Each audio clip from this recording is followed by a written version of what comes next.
witnessing some technical difficulties. Okay, chale, over to you, Ahmed and Suleiman. You can start. I guess this is the first slide. ठीक है जी. So अस्सलाम वालेकुम everyone. सबसे पहले हम budget basically ये क्योंकि जो सबसे बड़ी डेवलपमेंट अभी पिछले कुछ दिनों में हुई है वो बजट की हुई है, तो हम हमारा जो फोकस होगा इस प्रेजेंटेशन का वो बजट पे ही होगा. इसमें हम देखें तो गवर्नमेंट ने जो नंबर्स प्रेजेंट किए हैं उसमें हम देख सकते हैं कि जो टोटल रेवेन्यू एक्सपेक्ट करिए गवर्नमेंट वो 9 ट्रिलियन का है इस दफा. और अगर इसमें हम ब्रेकअप देखें between direct taxes and indirect taxes तो हमें नजर आता है कि 16.7% की ग्रोथ गवर्नमेंट एक्सपेक्ट कर रही है as compared to the revise numbers for FY22. इसमें तकरीबन 350 से 400 बिलियन रुपए का एडिशनल टैक्सेशन मेजर्स भी गवर्नमेंट ने लिए हैं. बाकी हम देख सकते हैं कि जो की थीम हमें नजर आती है वो कंसोलिडेशन की है. हमें लगता है कि थोड़ा सा एग्रेसिव अजम्पशंस हैं गिवन के आगे हमें थोड़ा स्लो डाउन नजर आ रहा है इकोनॉमिक ग्रोथ में, और क्योंकि हमारा जो एक बहुत बड़ा हिस्सा टैक्सेशन का इंपोर्ट्स की थ्रू आता है, तो अगर हम उधर थोड़ा सा स्लो डाउन देख रहे हैं तो इसका भी इम्पैक्ट फिर हमें नजर आ रहा है कि शायद टैक्स कलेक्शन पे पड़े फॉर FY23.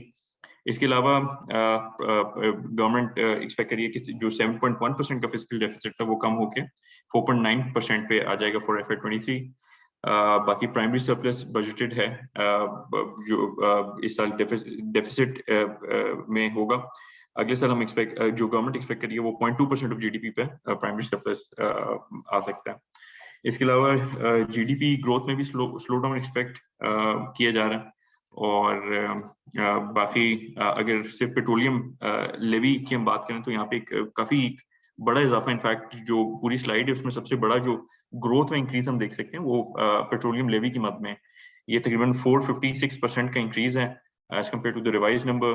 और हमें पता है कि गवर्नमेंट ने इस साल बढ़ती हुई खाम तेल की कीमतों के पेश नज़र काफी जो पेट्रोलियम लेवी है उसमें रिडक्शन हमें नजर आई, और उसकी एक और वही बेसिकली फिर हमें नजर आ रहा है कि ये कुछ जो बजटेड अमाउंट था पिछले साल का 610 बिलियन का वो इसके आसपास भी अचीव नहीं हुआ. और यही इसी फैक्ट को हम अलूड कर रहे थे पिछले कई प्रेजेंटेशंस में भी कि ये एक बहुत बड़ा यहाँ से मिसमैच क्रिएट हो जाएगा.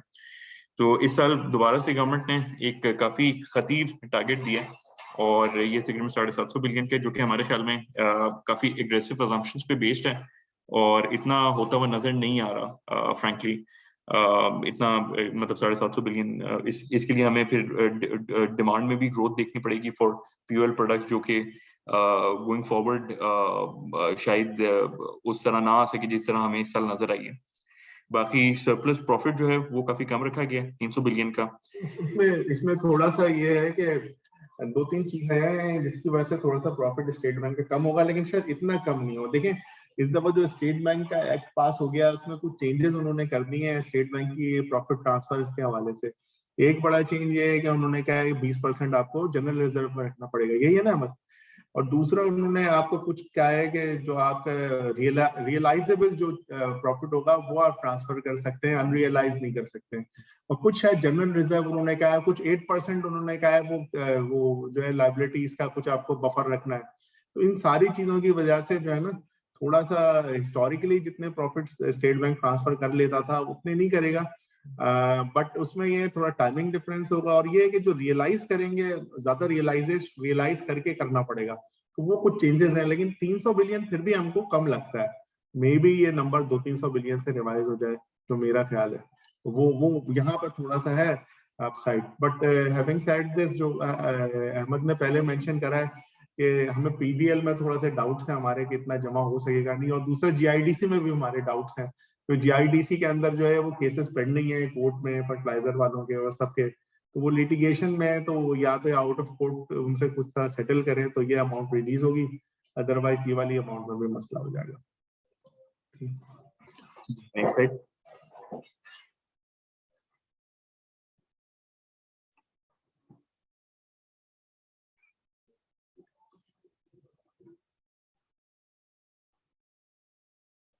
जी, इसके अलावा हम देखते हैं कि टोटल जो एक्सपेंडिचर साइड है वहाँ पे भी हमें फिस्कल स्लिपेजेस नजर आते हैं होते हुए। इसमें अगर सबसे बड़ा जो कंपोनेंट होता है एक्सपेंडिचर का वो मार्कअप पेमेंट की मद में होता है। मार्कअप पेमेंट में बेसिकली दो डोमेस्टिक और फॉरेन आपकी मार्कअप पेमेंट्स आ जाती हैं। तो टोटल जो गवर्नमेंट बजट कह रही है फॉर FY23 वो तकरीबन 4 ट्रिलियन के करीब है, 3.95 टू बी एग्जैक्ट, 3.95 ट्रिलियन। और इसमें हमें हमें लगता है कि अगर इंटरेस्ट रेट्स थोड़ा सा हायर ट्रैजेक्टरी पे ही रहते हैं और गवर्नमेंट की रिक्वायरमेंट भी आपको पता है कि एक हम लोग को इनहेरिट लिमिटेशन यहाँ पे फेस करनी होती है कि गवर्नमेंट को मजीद कर्जा उठाना पड़ता है। तो अगर इन सब चीजों को मद्देनजर रखें तो हमें लगता है कि ये यहाँ पे स्लिपेज आएगा और तकरीबन ये 4.5 ट्रिलियन तक भी जा सकते हैं नंबर। इसके अलावा जो डिफेंस है उसमें तकरीबन 1.5 ट्रिलियन रखे गए हैं। सब्सिडीज में काफी एक बड़ा डिक्लाइन होगा फॉर FY23। हमें पता है कि PDC की मद में और मेनली जो पेट्रोल प्राइसेस हैं उनको कैप करने में गवर्नमेंट का एक बहुत बड़ा किरदार है। और जो गैप फिल किया वो गवर्नमेंट ने किया थ्रू सब्सिडीज। इसके अलावा इलेक्ट्रिसिटी में जो सब्सिडी 5 रुपए की पर यूनिट दी गई थी उसका सारा इम्पैक्ट भी FY22 में हमें नजर आया। गोइंग फॉरवर्ड ये तमाम चीजें हमें लग रहा है कि बजट नहीं की गई और इसी वजह से एक बड़ा डिक्लाइन हमें नजर आ रहा है इन FY23 सब्सिडीज की मद में। पेंशन एक सफेद हाथी का रूप जो है वो इख्तियार कर गया पिछले चंद सालों में और हमें फेडरल लेवल पे ये 530 बिलियन है, फ्लैटिश है देखा जाए तो 525 बिलियन था पिछली दफा। तो लेकिन गोइंग फॉरवर्ड हमें लगता है कि इसमें काफी एक बड़े इंक्रीजेस आएंगे in the years to come और इसका जो परसेंटेज जो GDP जो साइज है उसमें एक काफी बड़ा इंक्रीज हमें दिख सकता है। बाकी डेवलपमेंट और नेट लेंडिंग में 808 बिलियन मुख्तस किए गए हैं। इसमें 727 बिलियन जो है वो बिलखुसूस PSDP की मद में रखे गए हैं और जो कि अगर करंट रिवाइज नंबर देखें तो ये तकरीबन 500 साढ़े 500 बिलियन का नंबर बनता है। और हमारी पाकिस्तान की जो एक्सपेंडिचर साइड पे भी काफी लिमिटेशंस रही हैं जिसकी वजह से हमने देखा है पिछले कई सालों से कि जो भी डेवलपमेंट बजट रखा जाता है वो पूरी तरीके से यूटिलाइज नहीं हो पाता। और ये हालांकि 727 बिलियन इस दफा भी बजट किया गया लेकिन हमें लगता है कि यहाँ से जब प्रेशर अगर आता है तो सबसे पहली जो कट लगती है वो PSDP बजट पे है और हमें लगता है कि यहाँ पे थोड़ा सा डिक्लाइन हमें नजर आ सकता है। इसके अलावा प्रोविंशियल सरप्लस जो है वो 800 बिलियन पे बजट किया गया जो कि एक अगेन काफी अग्रेसिव नंबर लग रहा है। प्राइमरी डेफिसिट इसके बाद जो है वो 152 बिलियन है। वैसे फेडरल लेवल पे हम देखें तो फिस्कल डेफिसिट तकरीबन 4.6 ट्रिलियन है और इसमें अगर हम प्रोविंशियल सरप्लस एडजस्ट कर लें तो ये तकरीबन 3.8 ट्रिलियन का बजट बन जाता है। इसको as a percentage of GDP देखें तो ये तकरीबन 4.9% बन जाता है। इसका जो इसको फाइनेंस करने के लिए डोमेस्टिक साइड से गवर्नमेंट बेसिकली बजट कर रही है कि इसका जो 3.8 में से 3.2 ट्रिलियन तकरीबन डोमेस्टिक साइड से फाइनेंस होगा जबकि एक्सटर्नल साइड से एक बहुत ही मतलब अगर हिस्टोरिकली भी हम देखें तो एक काफी छोटा नंबर नजर आता है नेट एक्सटर्नल फाइनेंसिंग में जो बन जाता है आफ्टर एडजस्टिंग रीपेमेंट्स 533 बिलियन पे। बाकी प्राइवेटाइजेशन प्रोसीड्स पिछली दफा काफी ज्यादा बजट की गई थी और उधर से भी कोई खास रियलाइजेशन होती नहीं है तो हमें नजर आया कि इस दफा थोड़ा सा गवर्नमेंट ने इसको रिवाइज डाउन किया है और राइटली सो क्योंकि यहाँ से कोई बहुत ज्यादा सपोर्ट मिलती नहीं है आमतौर पे गवर्नमेंट को। और ये इस पे 96 बिलियन के प्रोसीड्स बजट किए गए।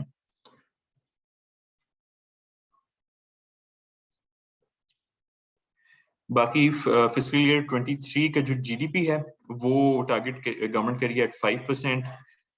इसमें मैं अपनी ऑडियंस को थोड़ा सा बताऊं तो इसमें सर्विसेज सेक्टर जो है वो तकरीबन 60% अकाउंट फॉर करता है ऑफ द टोटल GDP और उसका जो ग्रोथ नंबर है वो एक मेजर कंट्रीब्यूटर के तौर पे सामने आता है।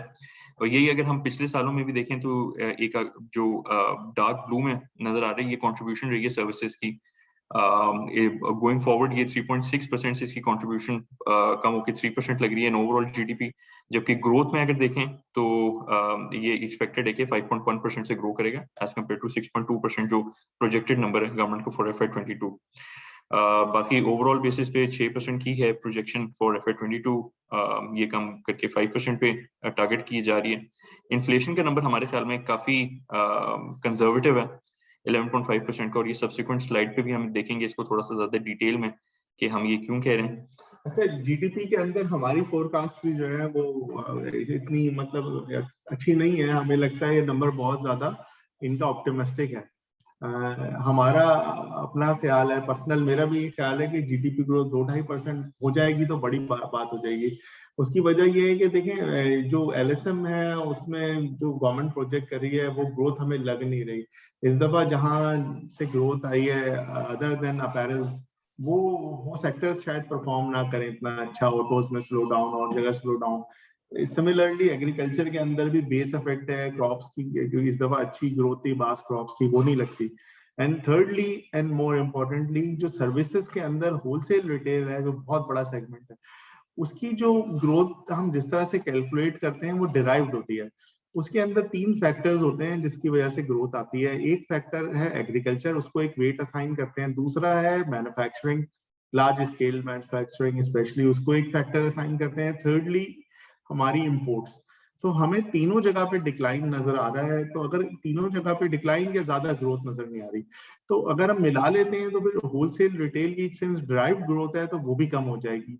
तो उस बेसिस पे अगर हम इन नंबरों को खुद वर्कआउट करते हैं तो 2 से 3% शायद बन जाए तो बहुत अच्छी बात होगी। इस पे अहमद भी थोड़ा सा लाइट डाल सकते हैं। नहीं बिल्कुल, ये बेसिकली अगेन बात ये है कि कितना गवर्नमेंट आगे कंप्रेशन देख रही है। हमारा और गवर्नमेंट का थोड़ा सा व्यू यहाँ पे डिफरेंट इस हिसाब से है कि हम थोड़ा सा देख रहे हैं कि जो ग्रोथ के फैक्टर्स हैं वो शायद लिमिटेड रहे, और उसकी वजह से तकरीबन ये 2.5% के आसपास हम देख सकते हैं कि शायद FY23 की ग्रोथ जीडीपी की हमें नजर आए। इसमें थोड़ा सा ये है कि देखिए something has to give. Government का क्या कह रही है, गवर्नमेंट जो है ना आपको दिखा रही है ये करंट अकाउंट भी कम हो जाएगा, गवर्नमेंट आपको दिखा रही है कि इन्फ्लेशन भी बहुत ज्यादा नहीं बढ़ेगा, एट द सेम टाइम वो आपको ग्रोथ भी ज्यादा दिखा रही है। तो ये देखें ये जो पोजीशंस है ना ये इस तरह से नहीं होती। ये जो हमारा अभी एग्जिस्टिंग ग्रोथ मॉडल है उसमें समथिंग हैज टू गिव। इधर आप ग्रोथ को कॉम्प्रोमाइज करेंगे तो आपका करंट अकाउंट कम आएगा। अगर आप चाहते हैं कि ग्रोथ भी हो करंट अकाउंट भी नहीं आया है with the existing model, तो I can only say कि you cannot have your cake and eat it too। तो आपको कहीं ना कहीं कॉम्प्रोमाइज करना पड़ेगा क्योंकि ग्रोथ मॉडल का प्रॉब्लम है। हमारा जो इकोनॉमिक ग्रोथ मॉडल है वो सस्टेनेबल नहीं है, कंजम्पशन बेस्ड जो मॉडल चल रहा है। तो वो मुझे ऐसा लगता है कि कहीं ना कहीं कोई चीज आगे पीछे होगी, जैसे इन्फ्लेशन जो है वो ज्यादा होगा, जीडीपी ग्रोथ कम होगी, देन आपका जो है ना करंट अकाउंट कम होगा। अगर हम जीडीपी ग्रोथ को बढ़ाते हैं तो करंट अकाउंट को भी हमें बढ़ाना पड़ेगा। क्यों है अहमद? नहीं बिल्कुल बॉस, ये इसमें इन्फ्लेशन का नंबर अगर हम नेक्स्ट स्लाइड पे देख लें, ये 11.5% का इसकी डिटेल बेसिकली हम देख सकेंगे। इसमें अगर हम 2-3 महीने आगे का अगर थोड़ी सी फोरकास्ट देखना चाहें, बेसिकली ट्रेंड लेवल है क्योंकि अभी तो काफी कबल वक्त होगा इसको स्पेसिफिकली देखना। तो हम लोगों ने एक ट्रेंड लाइन ये बनाई हुई है कि हमें क्या एक पिक्चर नजर आ सकती है आगे। आपके जो टॉप लेफ्ट पे चार्ट नजर आ रहा है उसमें, और इसमें हमें नजर यही आ रहा है कि अगले 3-4 महीने जो हैं वो एलिवेटेड रहेगी इन्फ्लेशन, और उसमें जो गवर्नमेंट ने मेजर्स लिए हैं उसमें उसकी ये भी वजह है। बाकी जो इलेक्ट्रिसिटी में सब्सिडी अनवाइंड होगी उसकी एक ये वजह है। बाकी जो डोमेस्टिक फ्यूल प्राइसेस बढ़ाई जाएंगी क्योंकि जो हम आलमी मंडी में देखते हैं तो तेल की कीमतों में काफी पहले से ही इजाफा हो चुका है जो कि गवर्नमेंट यहाँ पे सब्सिडी के थ्रू पूरी कर रही थी। तो अगर वो सब्सिडी अनवाइंड होती है तो हमें नजर आता है कि एक बहुत खतीर इजाफे हमें दिख सकते हैं in the months to come.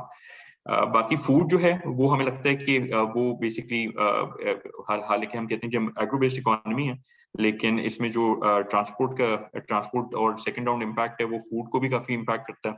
और फूड सबसे बड़ा हमारा कॉन्स्टिट्यूएंट है इन्फ्लेशन बास्केट का, तकरीबन 40% कॉन्स्टिट्यूट कर रहा होता है। तो फूड का नंबर वुड बी पिवटल, और इसी के अराउंड जो है एक सीपीआई का नंबर हमें आता हुआ नजर आएगा जो फूड में ट्रेंड हमें नजर आएगा।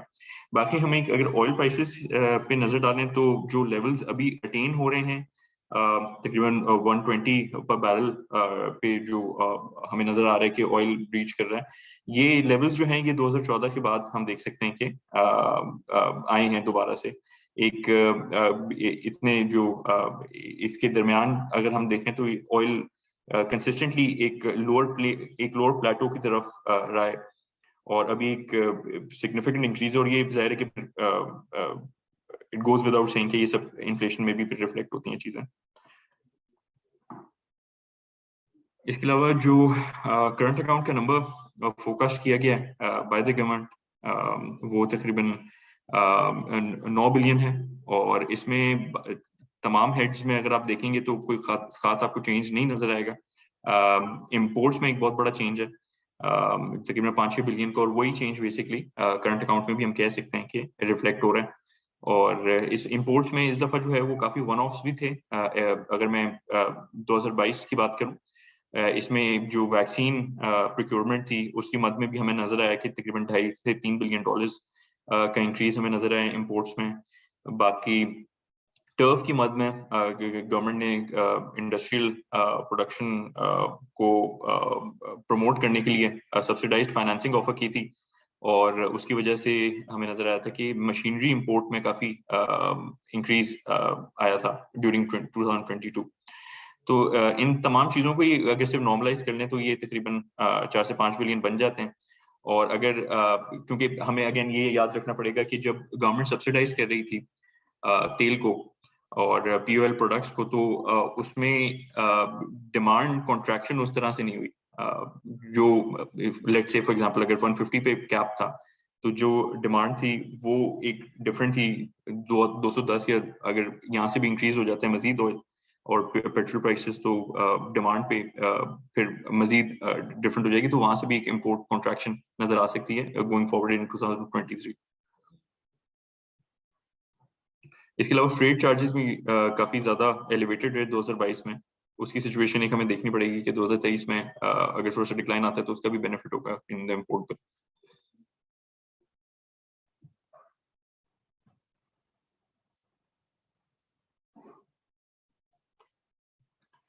जी, इसके अलावा हम देख रहे हैं कि पीकेआर जो है वो कंसिस्टेंटली डिप्रिशिएट कर रहा है अगेंस्ट यूएसडी, और ये ट्रेंड जो है वो पिछले चंद महीनों से हमें नजर आया कि काफी एक स्ट्रॉन्ग ट्रेंड बना है। रेयर जो लेटेस्ट नंबर रिलीज किया गया है स्टेट बैंक की तरफ से वो 95.8 पे है, और इसमें इसके अलावा अगर डॉलर इंडेक्स हम देखें तो उसमें इनफैक्ट बड़ा शार्प इंक्रीज आया है। आज फेड की मीटिंग भी है तो उसमें देखा जाएगा कि क्या एक सिचुएशन बनती है और डॉलर किस तरह रहता है। तो इसमें दोनों चीजें, एक तो डॉलर भी स्ट्रेंथन हो रहा है, पीकेआर में भी वीकनेस है, जिसकी वजह से हमें करेंसी में थोड़ा सा प्रेशर नजर आ रहा है।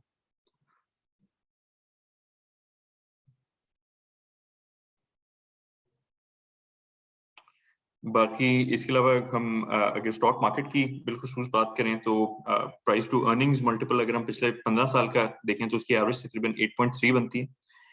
मौजूदा लेवल तकरीबन इसका आधा आप समझ लें 4.2 पे है, और ये अगर यहाँ से हम कहते हैं कि मीन रिवर्ट करता है तो एक अच्छा एंट्री पॉइंट हो सकता है। सिमिलर ट्रेंड हमें प्राइस टू बुक पे नजर आता है, तकरीबन 1.7 का एवरेज बनता है, अभी फिलहाल 0.7 पे है।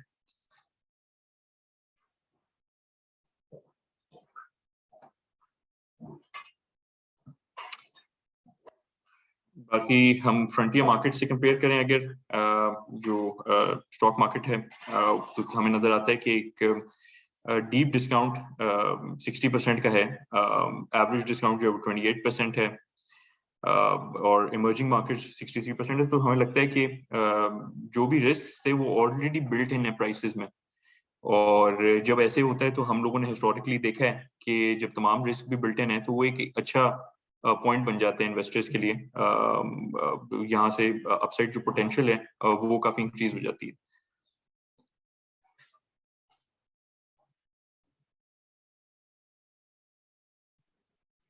जी, thank you very much Suleman and Ahmed. अच्छा, कुछ क्वेश्चंस हैं, मैं फेसबुक से भी देखता हूँ। एक तो जो इस साल का इकोनॉमिक सर्वे पब्लिश हुआ है उस पे कुछ अगर आपके पास डेटा हो या यानी जो लास्ट ईयर का बजट था उसमें से कौन कौन से बेंचमार्क्स या वो इन्होंने अचीव किए हैं, और स्पेशली फिस्कल डेफिसिट साइड पे? एक तो ये सवाल था। और प्रोविंसेस से इस साल ये जो ये फाइनेंशियल ईयर क्लोज हो रहा है, इसमें आपको क्या लग रहा है, कुछ सरप्लस वापस फेडरल पूल में आएगा? नहीं, आई थिंक देखें, इसको मेरा ख्याल है कि इस तरीके से देखना गलत होगा। अगर हम पिछले साल का बजट देखें तो उस वक्त सर्कमस्टांसेस बिल्कुल ही मुख्तलिफ थे। 2022 के बजट की मैं बात कर रहा हूँ, और उस वक्त कमोडिटी प्राइसेस भी एक बिल्कुल ही डिफरेंट थी। फिर जाहिर है कि फिर गवर्नमेंट जो है वो थोड़ा सा ये भी देख के बजट बना रही होती है कि आगे जो सिचुएशन है उसको किस तरीके से मैनेज किया जा सकता है। तो मेरा ख्याल है कि ये एक यार्ड स्टिक के तौर पे तो हम देख सकते हैं कि क्या बजट रहा 2022 का। लेकिन ओवरऑल सिर्फ अगर हम पीडीएल की बात कर लें तो पीडीएल में गवर्नमेंट ने 610 बिलियन का अमाउंट मुख्तस किया हुआ था, और 610 बिलियन का अमाउंट का साफ मतलब था कि 25 से 30 रुपए पीडीएल के मद में हर महीने कलेक्ट होना था। हमने देखा कि फिर बाद में सिचुएशन काफी चेंज हो गई, और उसकी वजह से जो ओवरऑल रेवेन्यू इम्पैक्ट बन गया वो तकरीबन 500 बिलियन के यहीं से बन गया, सिर्फ एक हेड से, जो कि एक बहुत बड़ा अमाउंट है। और इसके अलावा फिर हमने देखा कि जो इंटरनेशनल मार्केट्स में ऑयल प्राइसेस हैं वो बिल्कुल ही मतलब एक डिफरेंट प्लेटो पे चली गई, और उसकी वजह से गवर्नमेंट ने फिर सब्सिडी देने का फैसला किया। तो मेरा ख्याल है कि इसको mainly as a yardstick के तौर पे इस्तेमाल किया जा सकता है, और फिर पाकिस्तान में अगेन जो बजट मेकिंग एक्सरसाइज है वो कोई बहुत ज्यादा वैल्यू ऐड भी नहीं करती, क्योंकि इसमें बहुत सारी असम्पशंस एग्रेसिव इस नौयत की होती हैं कि वो शुरू दिन से ही लग रहा होता है कि अचीव शायद ना हो। तो ये इस तरह की सिचुएशन है। बट इसमें इस साल इन्फ्लेशन के इम्पैक्ट की वजह से और इम्पोर्ट्स जो काफी हमारी इम्पोर्ट्स का वॉल्यूम काफी रहा है, तो उसकी वजह से रेवेन्यू साइड पे तो probably they will meet the target. Is that right? नहीं, बिल्कुल।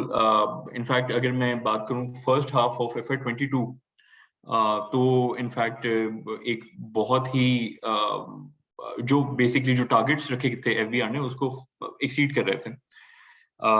इसके अलावा जो सेकंड हाफ हमने देखा कि एक स्लो डाउन हमें नजर आया, जो इंपोर्ट जो बेसिकली एक जो कलेक्शन एफबीआर की तरफ से आ रही थी। और अगर फर्स्ट हाफ की बेसिस पे हम देखते तो हम आराम से कह सकते थे कि शायद 6.2 ट्रिलियन का जो इस साल का टारगेट था वो अचीव हो जाएगा। लेकिन वो जो स्लो डाउन हमें नजर आया सेकंड हाफ में, उसकी वजह से लग रहा है कि शायद 6 ट्रिलियन तक एक ज्यादा मुनासिब टारगेट रहेगा एफबीआर का। Okay. अच्छा, एक सवाल जो ये था कि गवर्नमेंट ने प्राइवेटाइजेशन प्रोसीड्स में अभी भी कुछ अमाउंट एलोकेट किया, तो ये कौन बेसिकली किन कंपनीज की प्राइवेटाइजेशन आपको लग रहा है कि पाइपलाइन में मटेरियलाइज हो सकती है? लेकिन जो गवर्नमेंट जो मिनिस्टर्स हैं अगर सिर्फ उनकी माने तो वो उनका जो प्लान है वो काफी स्कोप उनका वाइड है इस मामले पे प्राइवेटाइजेशन के। तो उसमें वो जो भी जिन जिन कंपनीज में उनका स्टेक है वो तकरीबन सभी का जिक्र कर रहे होते हैं। लेकिन मेरा ख्याल है कि ये चीज मटेरियलाइज करेगी नहीं। हमें नजर आया कि तकरीबन 14-15 साल पहले कुछ प्राइवेटाइजेशन प्रोसीड्स की मद में कुछ अमाउंट्स हमें नजर आए थे कि शायद आ गए थे। उसके बाद से हमने देखा कि ये हर साल जो है वो एक बजट होता है। अगेन मैं उसी बात को अलूड करूंगा दोबारा से कि बहुत सारी चीजें बजट में नजर पहले दिन से ही आ रही होती हैं जो शायद मटेरियलाइज ना हो, और मेरे ख्याल है कि प्राइवेटाइजेशन प्रोसीड्स भी उसी मद में एक आइटम है। और दूसरी फिर बात है कि पॉलिटिकल कैपिटल की भी फिर बात आ जाएगी।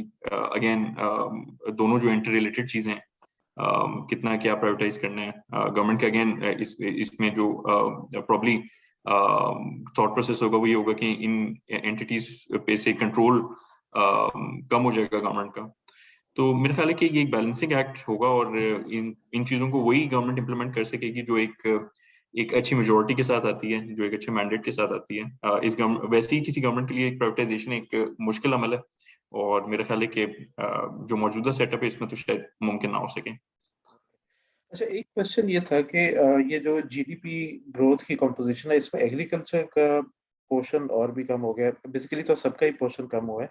सो एक तो शायद इसमें फैक्टर होगा हाई इंटरेस्ट रेट्स, और जो आईएमएफ का स्टैंडर्ड एक फॉर्मूला होता है कि ग्रोथ को थोड़ा स्लो डाउन करके इन्फ्लेशन को कंट्रोल किया जाए। बट एग्रीकल्चर में एक जो फैक्टर है, मेरे ख्याल है प्रोडक्शन में भी एक प्रॉब्लम्स आए हैं, फर्टिलाइजर की अनअवेलेबिलिटी और पानी के इश्यूज भी हैं। But on the other hand commodity prices भी इंक्रीज कर गई हैं, तो ये बेसिकली ऑफसेट करके ही ये नंबर आ रहा है। कुछ इस पे अगर कमेंट करना चाहें। यानी बेसिकली तीनों हमारे जो मेजर सेक्टर्स हैं, सर्विसेज, इंडस्ट्री, एग्रीकल्चर, तीनों में एंटिसिपेट गवर्नमेंट भी कर रही है और आप भी, कि इसमें स्लो डाउन होगा, सब्सटेंशियल स्लो डाउन होगा। बिल्कुल जी। ठीक। इसमें मैं आपको बताता हूँ, ये जो केसी 100 की एम आई ऑडिबल? जी जी बिल्कुल। जी, ओके।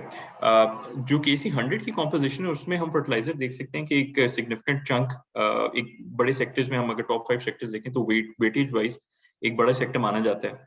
लेकिन अगर हम जीडीपी की कॉम्पोजिशन देखें तो फर्टिलाइजर और यूरिया, इन सब चीजों को देखेंगे तो वो उस तरह से कोरिलेट करता नहीं है। तो अगेन इसमें जो डिक्लाइन है वो हम बेसिकली इसको देख रहे होते हैं, जो मेजर क्रॉप्स हैं उनकी क्या सिचुएशन रह सकती है, वाटर अवेलेबिलिटी क्या रहेगी, जो वीट हो गया, या वीट का सबसे बड़ा कंपोजिशन बनता है इन तमाम क्रॉप्स में। तो वीट हो गया, शुगर हो गया, कॉटन हो गया, जो ये तमाम मेजर, मेज भी इसमें आ जाता है। तो हम एक प्रोजेक्ट उस हिसाब से कर रहे होते हैं कि इसमें उनकी क्या हमें सिचुएशन लगती है। तो उसमें हमें लग रहा है कि शायद वाटर अवेलेबिलिटी के भी थोड़े इश्यूज हो सकते हैं। फिर अगेन यू राइट कि यूरिया इस हिसाब से आ जाता है कि उनकी यील्ड्स को इंक्रीज करने में, क्योंकि जाहिर है कि जब डैप की बोरी अब हम देख रहे हैं 11,500 पे तकरीबन पहुंच गई है, और यूरिया अगेन कम है लेकिन डैप की जरूरत पड़ती है खासतौर पर वीट में। तो फार्मर्स जो उनको आमतौर पे जो एप्लीकेशन है ये डैप टू यूरिया की, उसमें हमें नजर आता है कि फार्मर्स जो है वो उसको उसमें थोड़े सा चेंज लाते हैं, यूरिया ज्यादा इस्तेमाल कर लेंगे तो जिससे डायरेक्ट इम्पैक्ट इनकी यील्ड्स पे होता है। और यील्ड्स पे जब इम्पैक्ट होता है तो वो फिर वही चीज बेसिकली ट्रांसलेट कर रही है जो हम कह रहे हैं कि एक एग्रीकल्चर में डिक्लाइन हमें नजर आ सकते हैं गोइंग फॉरवर्ड। ओके। अच्छा, ये कल मेरी नज़र से गुजरा डॉक्टर हफीज पाशा का एक आर्टिकल था जिसमें उन्होंने इन्फ्लेशन की फोरकास्ट की हुई थी, और ये बीएनयू यूनिवर्सिटी में शायद कोई उन्होंने मॉडल इसका बनवाया हुआ है। And according to him inflation can range between 17 to 22% going forward. तो आपकी अजम्पशन क्या है गोइंग फॉरवर्ड, नेक्स्ट ईयर में क्या इन्फ्लेशन रहेगी एवरेज? देखिए, इन्फ्लेशन जो है वो एक डायरेक्ट फंक्शन है of international commodity prices, specially अगर हम पाकिस्तान की बात करें। उसकी वजह ये है कि हम लार्जली एक इंपोर्ट डिपेंडेंट इकोनॉमी है। और तो अगर पूरी दुनिया के मुकाबले में हमारा कोरिलेशन देखा जाए तो क्योंकि इंपोर्ट में अगर वहां पे इन्फ्लेशन होती है, एक सिंपल सी अगर हम देख लें, अगर वहां पे इन्फ्लेशन सिर्फ होती है और अगर वहां से कोई चीज इंपोर्ट करें तो एक इंपोर्टेड इन्फ्लेशन का भी एलिमेंट है।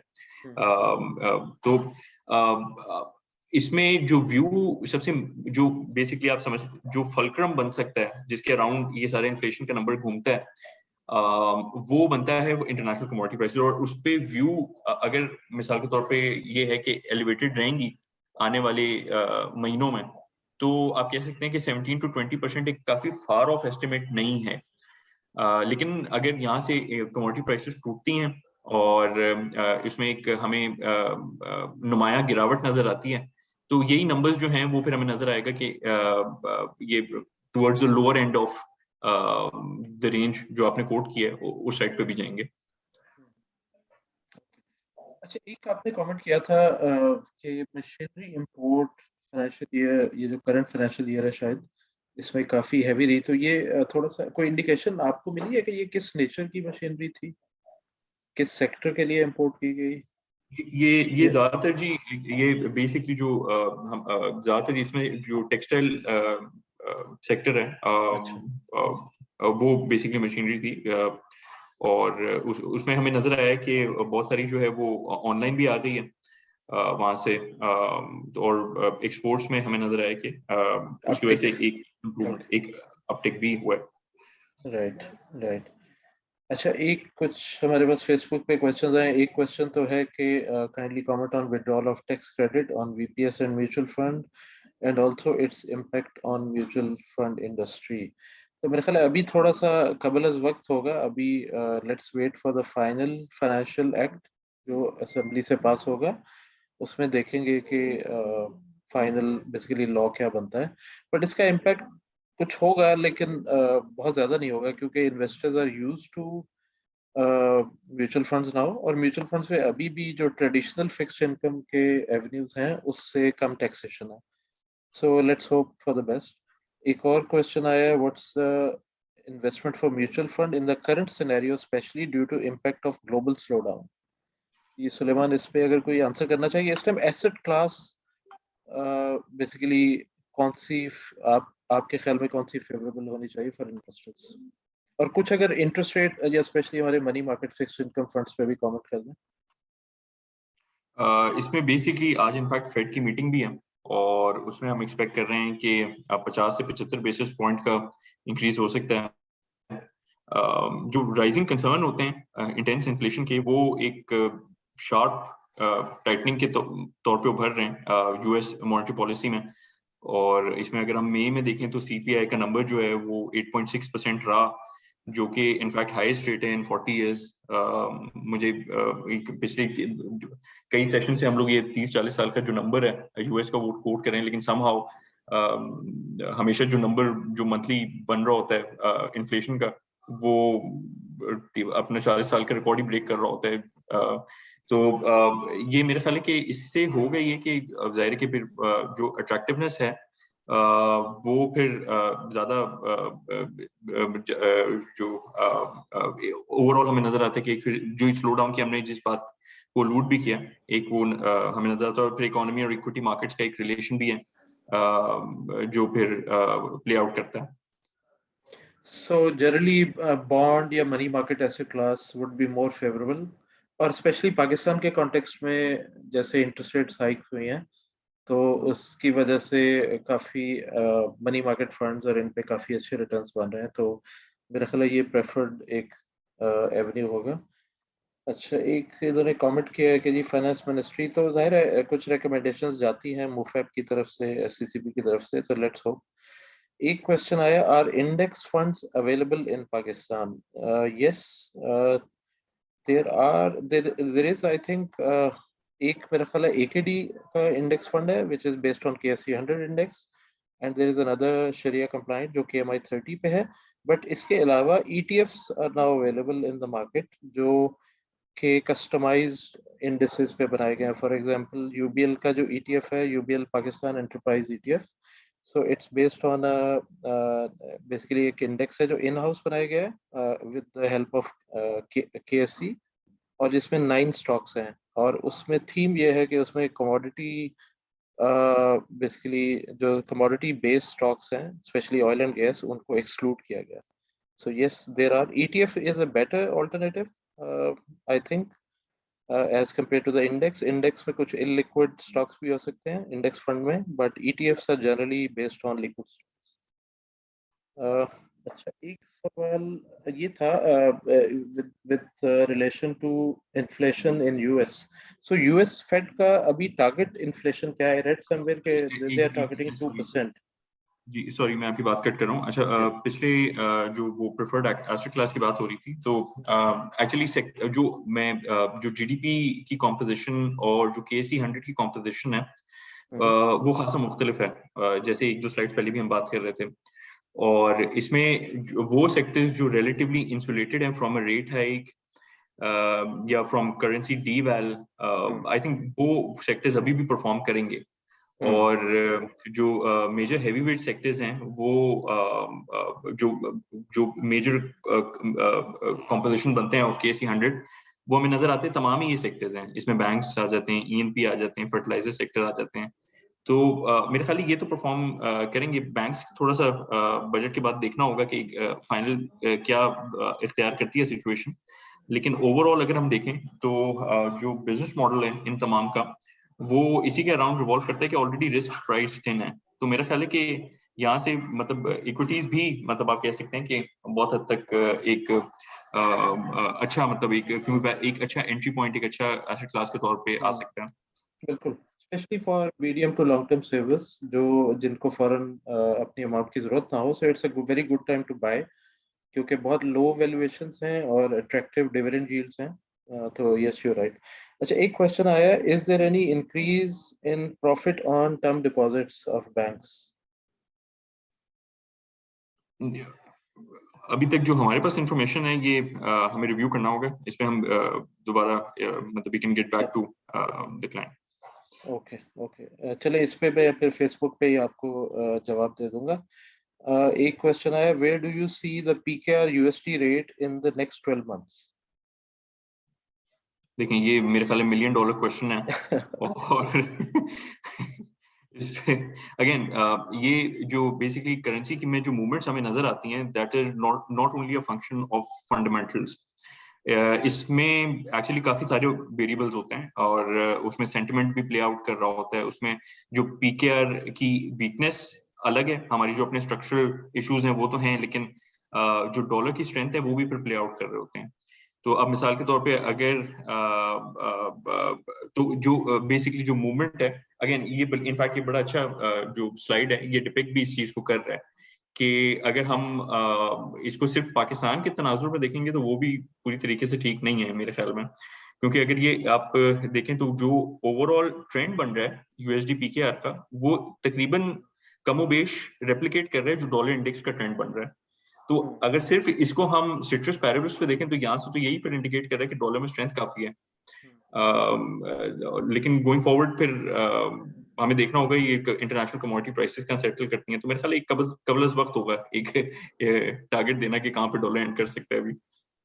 एक मेरा शायद पहले क्वेश्चन वो मिस हो गया, फेड जो है वो इन्फ्लेशन को कहाँ टारगेट कर रहा है? आई रेड समवेयर के 2% इज देयर जी जी डिजायर्ड इन्फ्लेशन जी टारगेट। जी जी जी बिल्कुल बिल्कुल ऐसे ही जी। ओके, सो इसकी वजह से यूएस में ऑब्वियसली इंटरेस्ट रेट बढ़ेंगे तो एक स्लो डाउन आ सकता है और उसका इम्पैक्ट हमारी एक्सपोर्ट बेसिकली एक्सपोर्ट वाले जो सेक्टर्स हैं उन पे भी शायद ऐसा ऐसा ग्रेजुअली आएगा। ठीक है जी। अच्छा जी, एक और सवाल आया है, since the tax credit on mutual fund and VPS have been abolished, how do you see investment in these funds still viable? So मेरा जवाब ये होगा कि अगर आप बैंक में या किसी फिक्स्ड इनकम एवेन्यू में अगर आप पैसे सेविंग रखते हैं and you are a filer, तो आपके ऊपर 15% टैक्सेशन एप्लीकेबल है, वेयर एज म्यूचुअल फंड्स में the capital gain tax is 10%। ठीक है, तो it's less taxation and secondly आपको लिक्विडिटी की ऑप्शन अवेलेबल है और मल्टीपल एसेट क्लासेस अवेलेबल है। So I think even if tax credit is abolished, still mutual funds are should be the preferred investment avenue. एक और सवाल है, are these asset management companies lobbying with government to get these tax credits reversed? Yes, the industry is trying क्योंकि ये एक incentive दिया गया था in order to promote savings and especially for salaried class. तो yes, the industry is trying कि ये tax credit जो है ये रिटेन रखे जाए। I think that's it. Thank you very much Suleiman साहब and Mohammed Ahmed. Thank you very much for a very good session today. We look forward एक post budget, मेरा ख्याल है बजट जब अप्रूव हो जाए, ये मंथ जून का क्लोज हो जाए, so then we can sort of again convene a session जो इस मंथ की परफॉर्मेंसेस और इकोनॉमिक आउटलुक पे बेस्ड होगा। थैंक यू जी, बिल्कुल थैंक यू वेरी मच। बिल्कुल ओके, थैंक यू जी, Hafiz. Okay, thank you viewers. Viewers से एक रिक्वेस्ट होगी कि व्यूअर्स हमारे YouTube channel smart savings with UBL funds and smart savings with Al-Ameen funds, इसको जरूर सब्सक्राइब कीजिएगा so that you can be updated with the latest videos, ताकि आपको नोटिफिकेशंस भी मिल सकें। Thank you very much.